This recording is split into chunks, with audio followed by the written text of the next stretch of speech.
Dear Klaus, your annual global risk report makes for a stunning and sobering read. For the global business community, the top concern for the next 2 years is not conflict or climate. It is disinformation and misinformation, followed closely by polarization within our societies. These risks are serious because they limit our ability to tackle the big global challenges we are facing.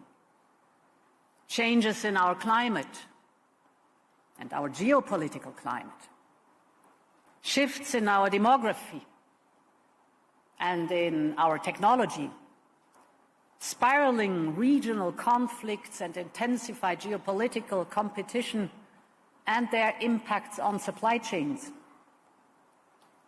The sobering reality is that we are once again competing more intensely across countries than we have in several decades. And this makes the theme of this year's Davos meeting even more relevant: rebuilding trust. This is not a time for conflicts or polarization. This is a time to build trust. This is a time to drive global collaboration more than ever before. This requires immediate and structural responses to match the size of the global challenges. I believe it can be done, and I believe that Europe can and must take the lead in shaping that global response. The starting point for that is to look deeper at the Global Risk Report to map out a way forward.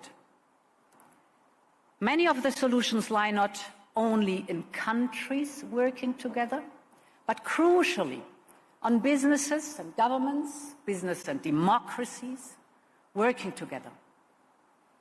It has never been more important for the public and private sector to create new connective tissue, because none of these challenges respects borders.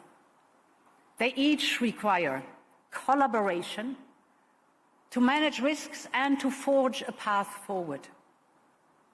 And this is what I want to talk today about.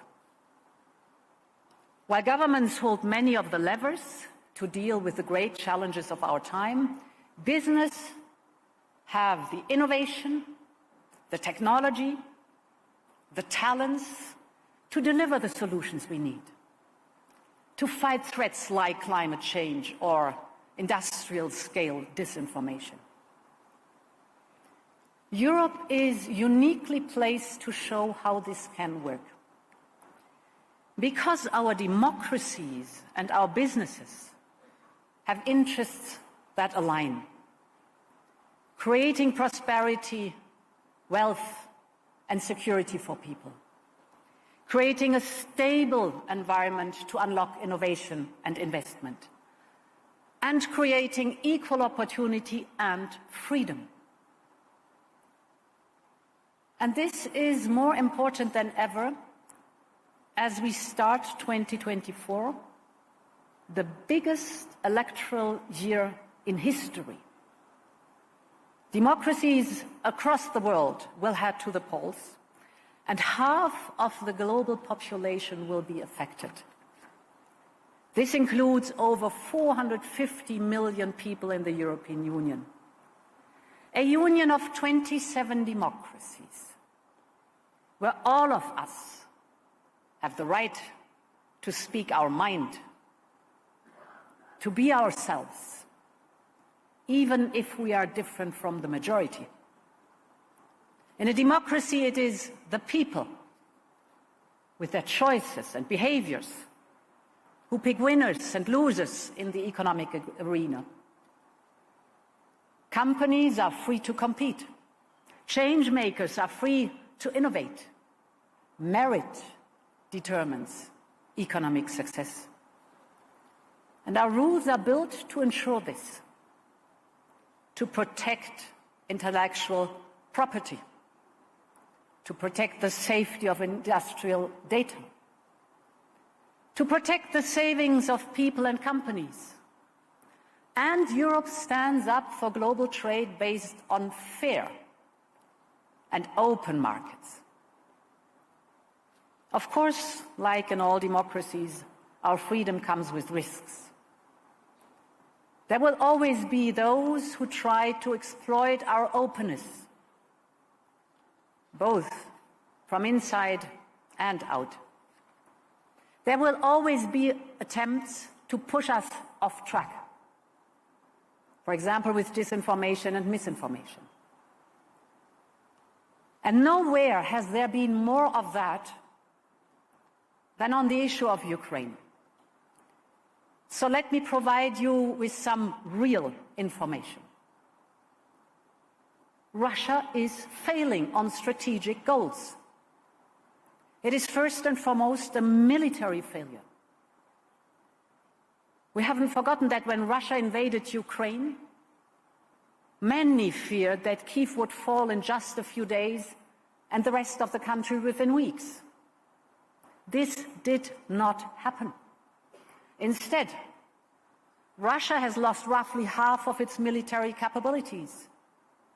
Ukraine has driven Russia out of half of the territories it had captured. Ukraine has pushed back Russia's Black Sea fleet and reopened a maritime corridor to deliver the grain to the world. And Ukraine has retained its freedom and its independence. Russia's failure is also economic. Sanctions have decoupled its economy from modern technology and innovation. Russia is now dependent on China. And finally, Russia's failure is also diplomatic. Finland has joined NATO. Sweden will follow soon. And Ukraine is closer than ever on its path to the European Union. And all of this tells us that Ukraine can prevail in this war. But we must continue to empower their resistance. Ukrainians need predictable financing throughout 2024 and beyond. They need a sustained supply of weapons to defend Ukraine and regain its rightful territory. They need capabilities to deter future attacks by Russia. And they also need hope. They need to know that with their struggle, they will earn a better future for their children. And Ukraine's better future is called Europe. And it was with immense joy that last month we decided to launch the negotiations of accession for Ukraine's EU membership. This will be Ukraine's historic achievement, and it will be Europe responding the call of history.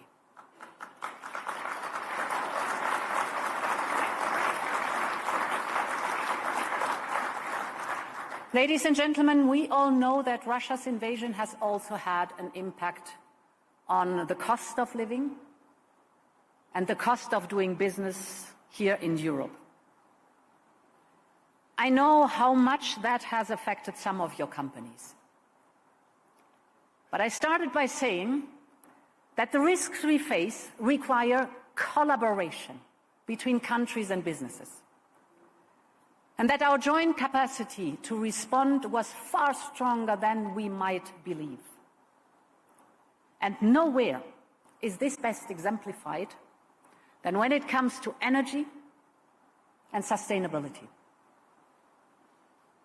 2 years ago, before Russia's aggression against Ukraine, 1 in 5 units of energy consumed in the European Union in 2021 were imported from Russia. The high dependence on Russia was widely recognized as a risk, especially after Russia's occupation of Crimea. And then came Russia's invasion of Ukraine. Russia had already increased Europe's vulnerability by deliberately not filling gas storages to their usual level. And in the face of Ukrainian heroism and European solidarity, Putin decided that the time had come to threaten Europe directly by cutting gas supplies and using energy as his weapon. We all carry the bruises from Putin's decision. We face difficult choices and uncertainty, especially during winters. But we made the right choices. Now, only 2 years later, Europe has taken its energy destiny back into its own hands. Last year, 1 in 20 units of energy consumed in the European Union came from Russia. Sure, the crisis checked momentum in the European economy, but fears of economic collapse proved unfounded. And now energy prices have come down and stayed low, even during the recent cold snap at the start of January. Gas storages are still well supplied. Europe has made real progress in improving the resilience of its energy system. How was this possible? Because we acted in collaboration. Because we had well-functioning and open markets and good friends around the world that stepped up and stepped in alternative supplies. Because we had a single market that allowed us to redirect flows of energies to where it was needed. But most of all, because we doubled down on clean energy transitions, investing in the clean, efficient, and renewable technologies of the future. European industries and companies have been central to this. Latest numbers from the International Energy Agency show that growth in renewable energy capacity hit another record in the European Union in 2023. And the European Union improved the efficiency of its energy. The best energy is the one that is not used, by almost 5%. And in this way, we turned Putin's challenge into a major new opportunity. Last year, for the first time, the European Union produced more electricity from sun and wind than from gas. And this year, for the first time, the European Union is set to get more overall energy from wind and solar photovoltaic than it does from Russia. That is good news. But amid the reasons for optimism, let us not forget a key lesson from the crisis. Over-reliance on one company, one country, one trade route comes with risks. And that is why the European Green Deal puts such strong emphasis on not just reducing emissions, but also on a strong, competitive European presence in the new clean energy economy.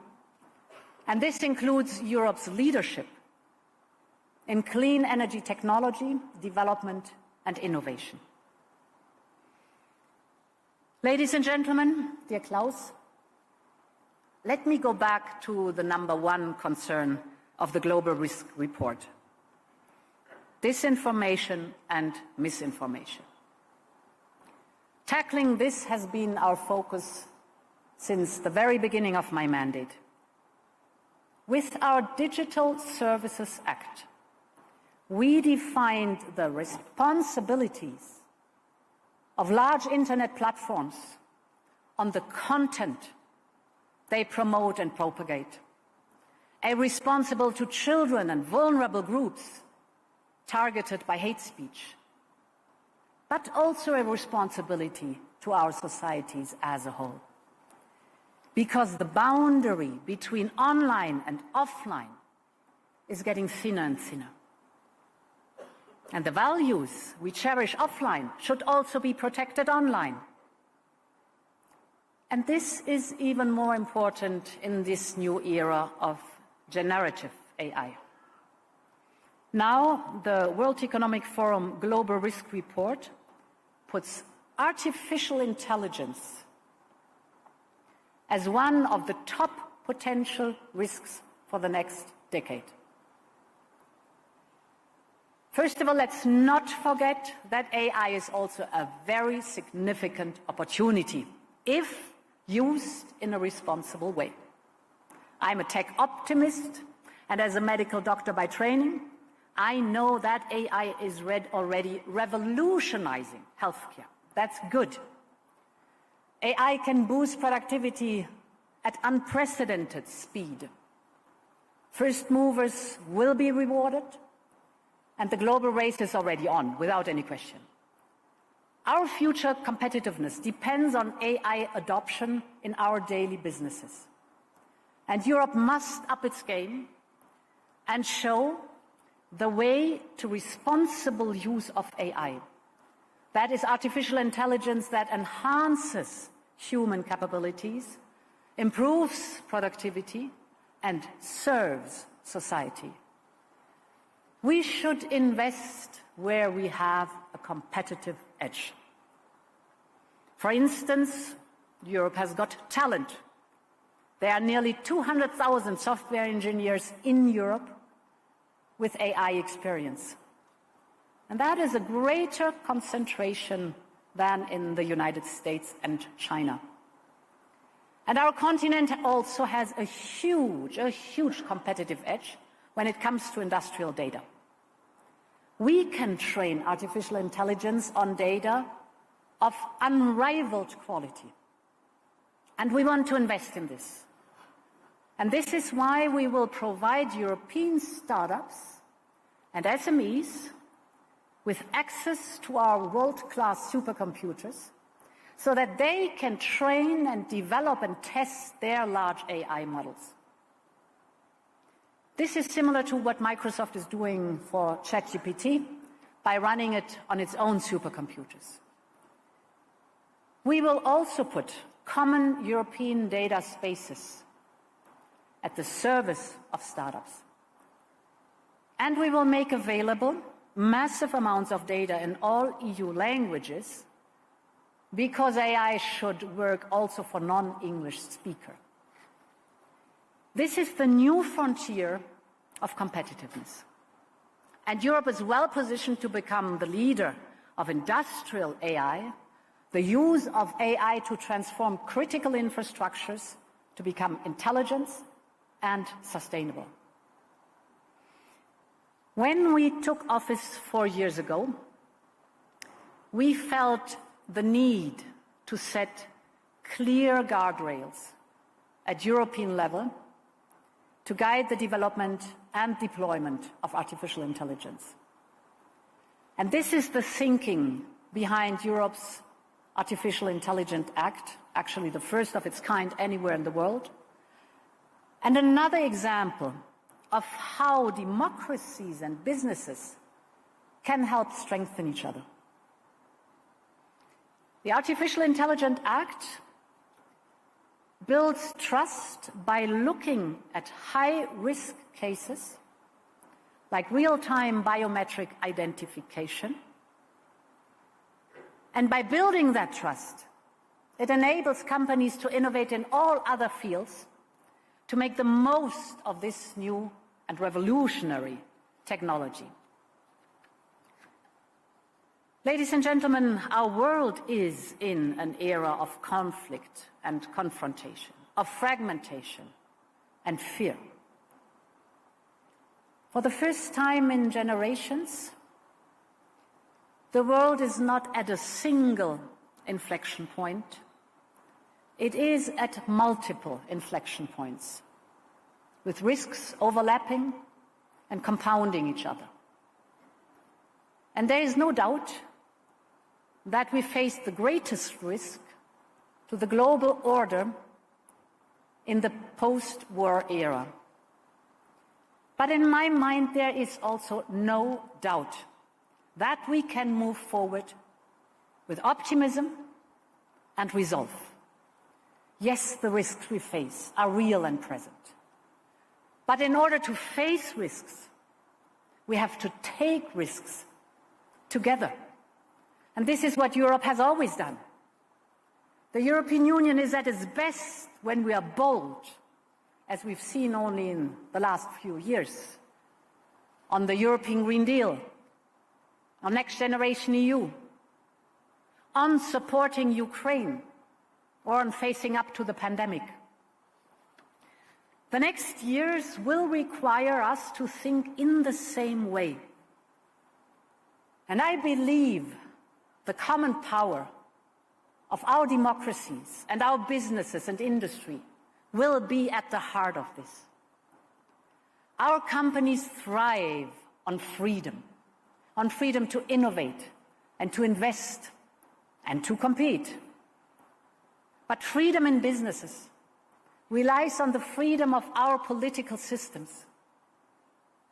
And this is why I believe strengthening our democracy and protecting it from the risks and interference it faces is our common and enduring duty.